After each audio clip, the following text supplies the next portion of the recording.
បាននំបងបណ្ដូលចិនអើយខ្ញុំសូមលាហើយលាទាំងអាឡ័យតាំងពីក្នុងខ្ញុំបានឃ្លាតទៅឆ្ងាយខ្វល់ខ្វាយនឹកស្ដាយពុំមានពេលឡាអូបាននំបងកងកម្មវាសនា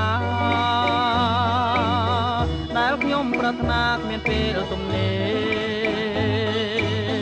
បើសិនជាគូខ្ញុំពីបពេសូមឲ្យមានស្នេហ៍នឹកឃើញគ្រាដើមកូនឡងយូរឆ្នាំចាំទេ